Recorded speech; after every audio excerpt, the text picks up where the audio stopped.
Another business to benefit the environment turns broken glass into beautiful beads.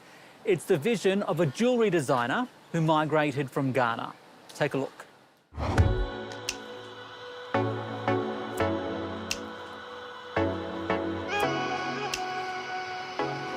So what we do is we actually go out and we collect all their glass, bottles, anything like that. Yeah. We pop them into these moulds and then we bake them in our traditional kilns. So as it's baking, all that glass condenses down into a bead and then they send me the beads and then I make all the jewellery. It's beautiful.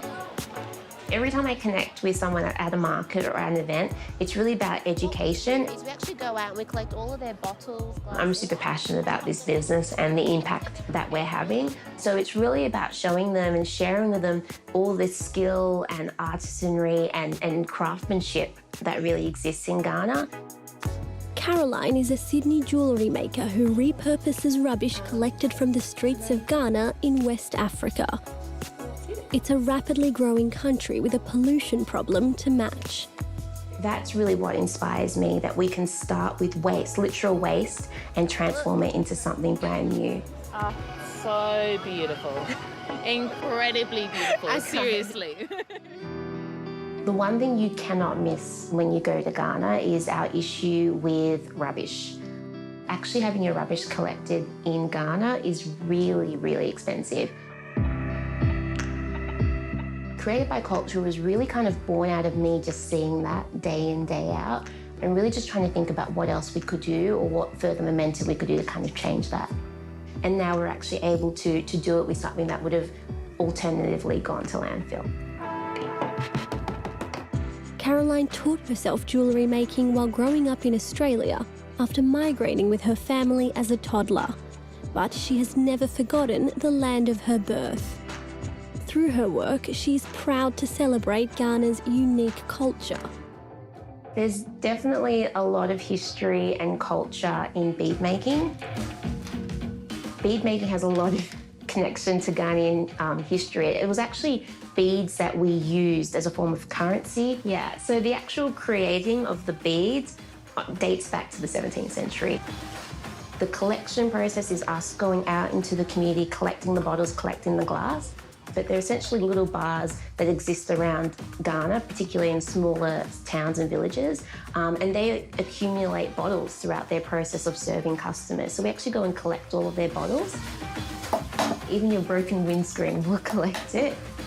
And that's kind of how we build up our stockpile. We crush it, we grind it out into a little bit of a powder, we pop them into moulds, and that helps it get a round bead shape, and then we bake them in our traditional kilns. As it's baking, all that glass condenses down into a bead. That is a historical process that we've been doing almost the same way for hundreds of years. And then we use those beads to then do the final stage, which is creating the jewellery. This small business is also providing jobs for people in her homeland. Directly, we have 4 employees. One is my brother who helps me in Ghana because now he lives in Ghana. But then we also have 3 direct employees who are in charge of making the beads. Being fair trade is super important to us, and being ethical and being transparent is core to what we do. I think for me, these are my people. I'm Ghanaian, and so it's really important to me that I'm investing and giving back to the community. First and foremost for us, we pay everybody up front. And for me, that is key to making sure that everything is sustainable and ethical. When it comes to the beads, we know how much we can sell them for abroad, and we give a very strong portion back to the community. So once the artisans have created the beads and they've worked their magic, they actually send the beads here to me, here in Sydney, and then I actually create the final end product jewellery.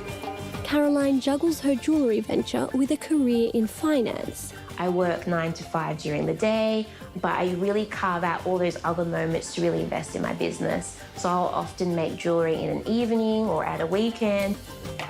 Her creations putting a modern twist on a traditional skill that bridges 2 cultures. Beads are core to the Ghanaian culture.